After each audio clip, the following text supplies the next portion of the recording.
Hey everyone, it's Kathy. And Paul here with Adulting. We're here to help you navigate the crazy world of adulting. Because let's be real, it's a wild ride. We'll be dropping tips, sharing stories, And maybe even spilling some embarrassing secrets along the way. so get comfortable, grab your favorite drink, get ready to laugh, learn, and level up your adulting game. This is Adulting. Don't forget to like, follow, and or subscribe, and share this podcast. Head over to adulting.com for more information and to submit questions for us about adulting. And maybe even pick up some of our new merchandise. And if you know any fellow adults who need some guidance, send them our way. Welcome back, everybody. On this episode, we're going to revisit an area we, your hosts, talk about frequently.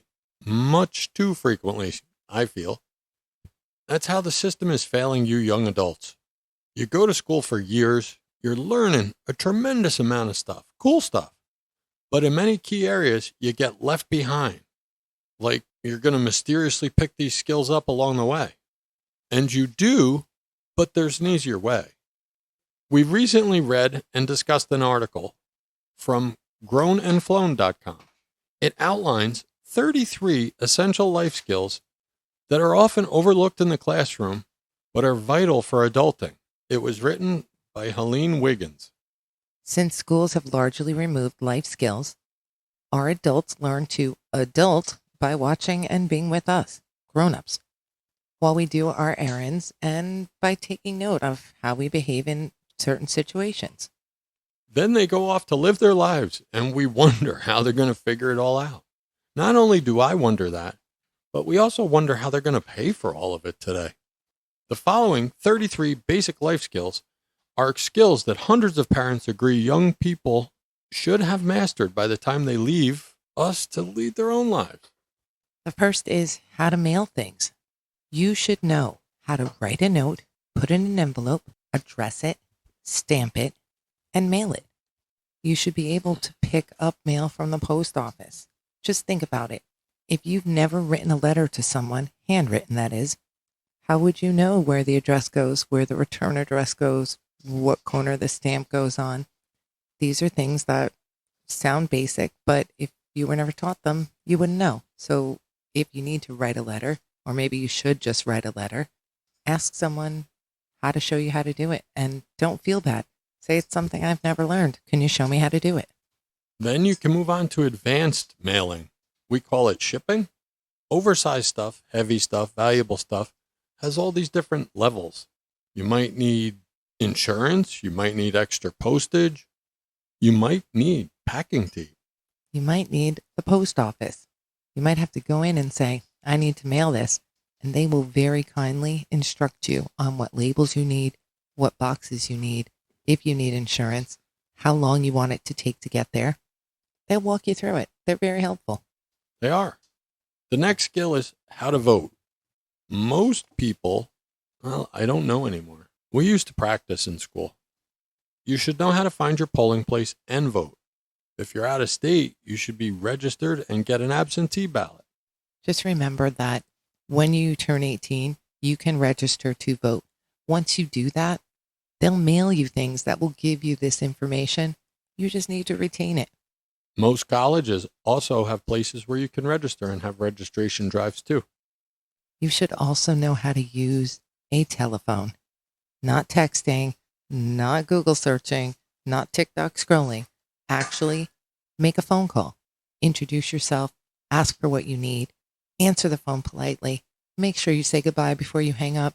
These are proper phone etiquette skills that you should learn. Here's a tip. If you're texting someone that you are standing at their door and they don't respond, try ringing the doorbell. Just had this one in our house. How to get cash. You should know how to get cash because sometimes you'll need it. Sometimes you won't have your Mac or ATM card. We all use less cash than we used to, and even less as time goes by, but having a bit of cash on hand is always helpful. Our son just had his ATM card hacked, or his account hacked, where they were using it in 4 different countries at the same time. So he needed to report it, close the account. He's getting a new card, but it takes a few weeks. And he kind of looked at me like, what am I going to do for money? So I had to explain to him how you have to go into the actual bank or fill out a withdrawal slip and take cash money out. He got his cash money. Here's a good one. Have a rough idea what a pound of sliced deli meat looks like. I just asked today how much my wife got. Right. So if your plan is to make lunch for the week, you should know how much you need. If you are making a sandwich for yourself and only yourself, and you need a sandwich 5 days a week, you don't need to get 5 pounds of deli meat. It's just wasteful. That would and be a lot. It would be a lot. But if you don't know how much you get per sandwich for like how much you need for each sandwich, you wouldn't know how much to order. While we're discussing it, I know the serving is 3. Most deli meats, the serving size is 3 slices. What's a decent sandwich? Like a big fat deli sandwich? Not like crazy fat, but like a normal. About 3 ounces. Which is how many slices? It's not 3. It's like 4 or 5. Depends how thick you get it cut also. That changes things. But if you go to a deli, like a professional deli, and you ask for a ham and cheese sandwich, they typically put 4 ounces of ham on and a few slices of cheese. For your lunch that you're packing from home, you could thin it out a little bit. Another great one that you should know, how to access your car's manual. That's a book that tells you the instructions for your car. Not anymore. I just bought a new car and they didn't give me a manual because they said it's online. Just look it up. They don't print them anymore. Very true. Sad, but true. Because the time you need your manual will be when you need your manual and you're not wanting to download things and look at them. Things that are in the manual, service recommendations, important things like how to use the emergency features of your vehicle, where your jack is, where your spare tire is, how to access those, how to use them. That's all in the manual. But if your car is not new, like 24, 25, 26, anytime before that, you most likely have a user's manual and it typically is stored in your glove box.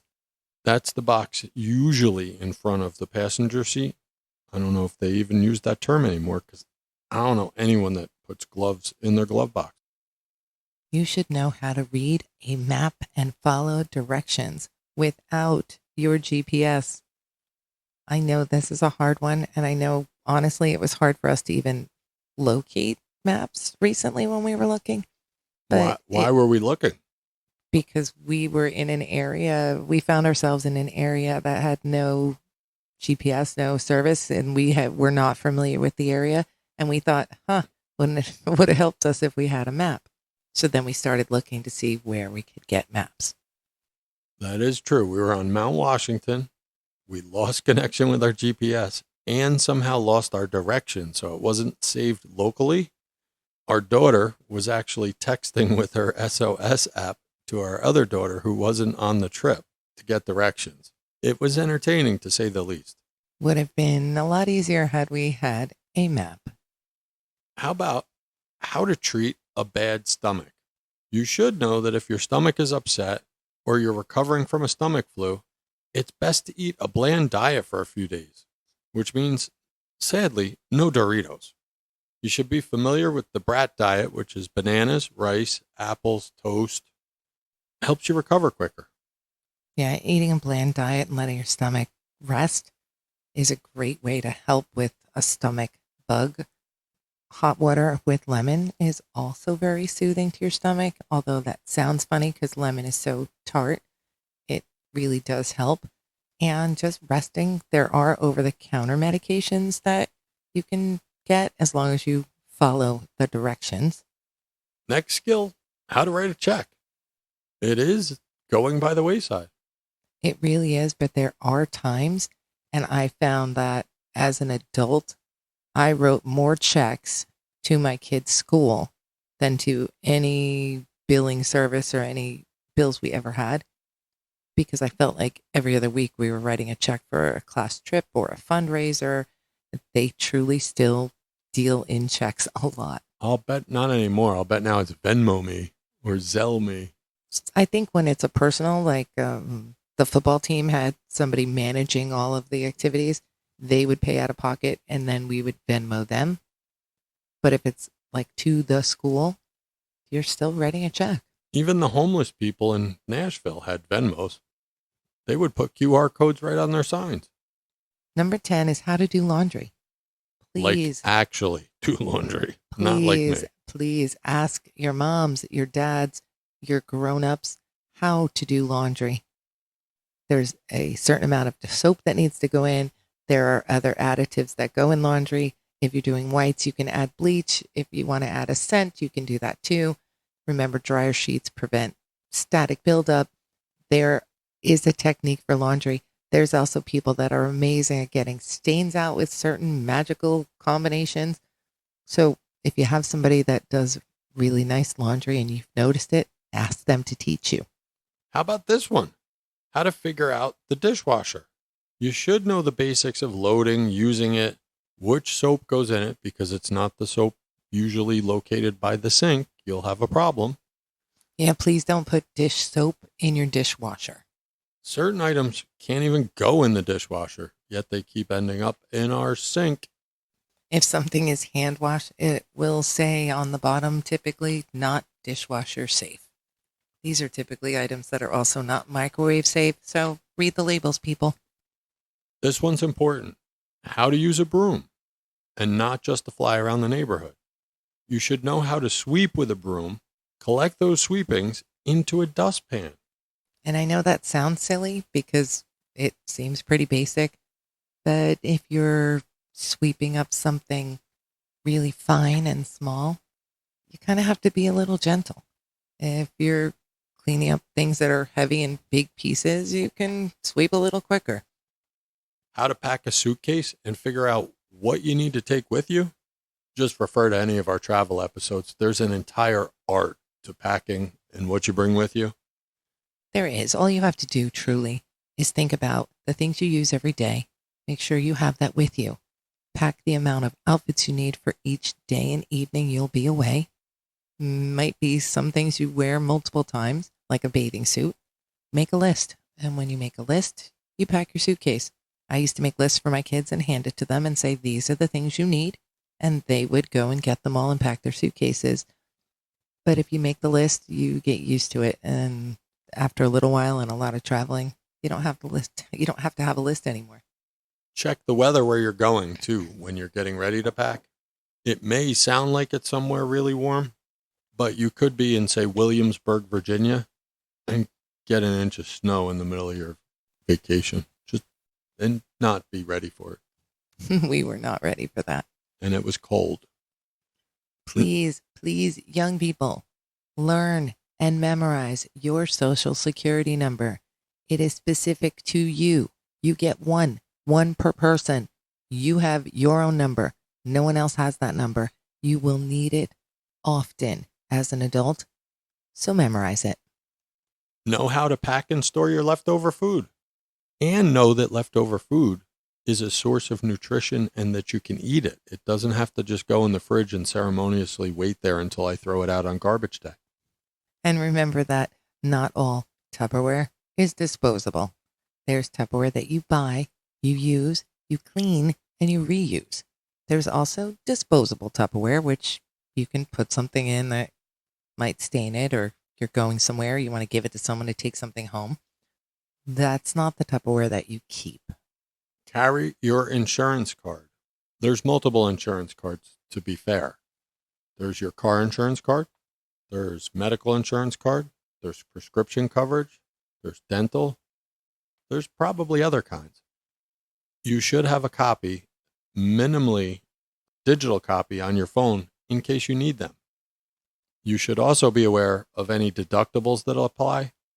Not necessarily super familiar with, say, your car insurance, but if you go to the hospital and you're using your parents' medical insurance or even yours, they're going to want the copayment at the time of service. If you don't know it, you could be ill prepared. No parking rules. If someone parks a car in a tow-away zone, it's possible your car's going to get towed away. And if you go places like I don't know, Hoboken, New Jersey, there are different rules for different days and different times, and the parking's a little wonky, but you got to know it because not knowing it doesn't save you from the ticket. And leaving a note on your windshield asking the police not to tow your car isn't going to work. It might get a chuckle out of the police officer that's writing the ticket, hooking it to the tow truck, but it's not going to work. Know how to use over-the-counter medications. Advil, Tylenol, Motrin, anything that's a pain reliever, fever reducer. Know how to use these. Know what they're for. Read the directions. And let me explain something to you people. If you have a headache or a really bad headache, taking more than the recommended dose of any aspirin, Motrin, Tylenol, or Advil doesn't change its effect. Know how to fill a prescription. And for both the over-the-counter and prescriptions, you can walk into any Walgreens, CVS, Walmart, local pharmacy. The people there will help you with all this. Don't be afraid to ask, particularly if you're new at it. They're going to walk you through it. And most doctor's office now call your prescriptions into your pharmacy. All you need to do is know where they have to send it, go there, pay for it, take it home. Know how to tie a tie. I have to chuckle. Because you just learned how to make a full Windsor. Full Windsor. I had been wearing a half Windsor my whole life. I can do it in my sleep, in the dark, lefty, righty. Didn't know how to do a full Windsor, but I do now. You can also Google it, research it, YouTube it, probably TikTok it. There are a ton of videos out there teaching young people how to tie a tie. I used YouTube. What utilities you need and how to pay for them. This can be a little tricky because it depends on where you are and what you're going to have to pay for. But understand, Wi-Fi isn't free everywhere. Your internet connection can actually be kind of a low-key utility that you're going to have to pay for if you're looking at getting an apartment. And if you buy a condo, a townhouse, a new home, you need to know where the utility companies are, who's local to you, who provides your service, and you have to actually call them and turn the utilities on. I so wish our oldest was home. Utilities can be very expensive, so you want to pick a reasonable temperature for winter and summer, and don't leave all the lights on. Did you hear that? Don't leave all the lights on. And it's a reasonable temperature. I'm pretty sure our oldest in her first apartment removed the thermostat. Got frostbite. How to make yourself something to eat, another important one. I know it's so much easier to microwave a Hot Pocket than it is to actually prepare a meal. But you should know the basics of cooking, like how to bake a potato, boil water, open a can of soup, and heat it in a pot on the stove. Make spaghetti, the basics. And you know what? If you enjoy it, you can watch a ton of videos out there or go ask someone how to make certain special foods, and you'll be good at it. It just takes practice. Know how long you can safely keep food in your fridge, counter, wherever, before it becomes the bitter green beans. Yeah, so if it smells wonky or has hair on it, throw it out. How to change a light bulb and batteries.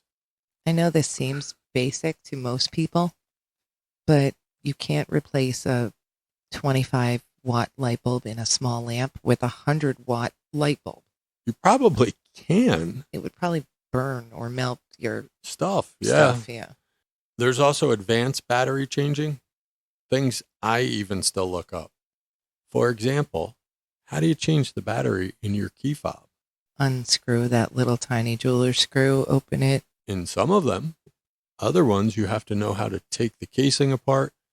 I refer to that strange magical book or the interwebs using my phone computer to find out how to open them. And that's just batteries. And I'm 54 and fairly experienced with these things. Yet every time I touch a new car key fob for batteries, I look it up first for sure. How to apply for a job. We've done whole episodes on this one. We really have. And just remember, get your resumes done early. Don't wait to write a resume when you're applying for the job. Get it done. There are a ton of classes out there. There's free classes on resume writing. Most local colleges have a center that will help you create and write your resume. Know how to use a microwave? I have to chuckle a little my current role, I have a large say in fire safety. Therefore, microwaves are certainly in the realm of my radar. They should know what does go into a microwave and what can't. But there's some sneaky stuff now. Some birthday plates or decorative paper plates contain foil.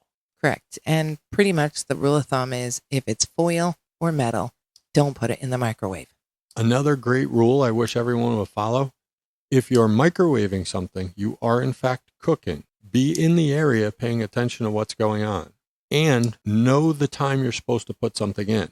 Putting popcorn in a microwave for, say, 20 minutes is going to have bad results. Know that car exhaust is dangerous. Adults should know that parking your car in a garage and leaving it running is dangerous. Exhaust needs to be ventilated. This is a life skill that's life or death. Know how to protect furniture and counters. Why is this there, you ask? Because if you're not aware of it, many countertops aren't heat resistant or designed for it. So you should know when you're putting something on, if it's hot or wet or something, use a trivet. And use a coaster. I know that sounds old school and like your grandmother tells you or your parents tell you use a coaster. The reason they tell you this is because if you put something wet on wood and let it sit, it makes a water ring that is virtually impossible to ever get rid of. Know how to tip. Now, I know that's shifting sands today. The tipping is a hot topic in a lot of different forms I pay attention to. But know how and know what percentage is pretty standard for what service. Correct. And know that you don't have to tip everyone. Not every job requires you to tip them. But if someone is providing a service to you, that is their career. That's what they do. They wait tables and they serve you and they do a good job. That's who you tip.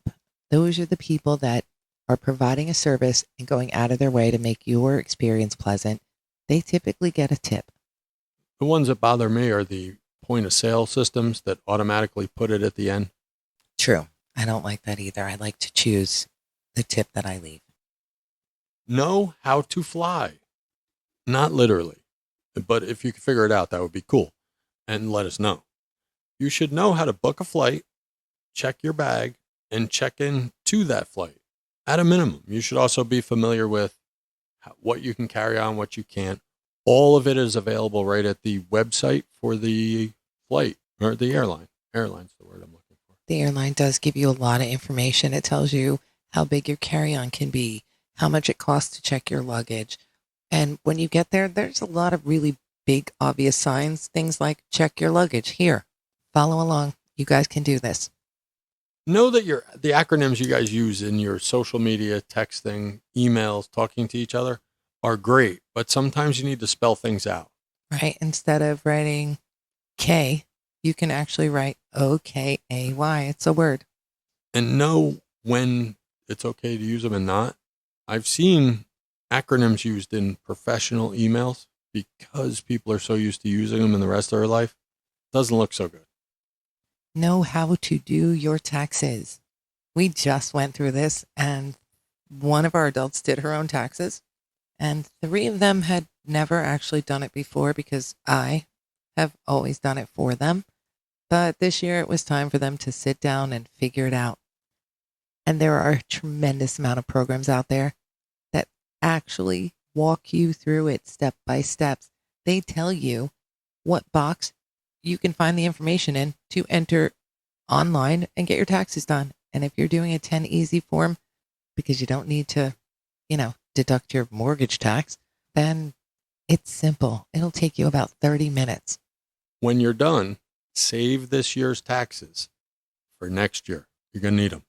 And if you sign up for a program that does your taxes and you have a login, a sign in and a password, save it. Save it on your phone, save it on your computer, write it on this year's taxes, the printable version. So next year you can log in. It makes it a lot easier. How about this skill? Don't clog the sink. You should know the bathroom sink is not a place to toss food. It gets clogged very easy. And that's disgusting. It is. We've seen it though. But if you do clog your sink, learn how to unclog your sink. You can use a plunger. They make a flat plunger to plunge your sink. Or you might be able to put something down there to unclog it, some hot water, some vinegar. There are tons of ways to unclog a sink before you have to call the inevitable plumber. As we come to the end of the episode, don't forget you can reach out for us and let us know what you're thinking about the stuff we've done. If you have any ideas you'd like us to talk about or topics, let us know. Don't be afraid or shy to join our brandy new Discord server. We'll talk to you on the next episode. Just remember, you've got this, adults. Keep your head up, your spirits high, and keep adulting with us. Go forth and conquer the world, or at least your to-do list. And don't forget to like, follow, and or subscribe. Tell your friends, share the podcast, and head over to idulting.com for more information and to connect with us. See you on the next episode. Be safe.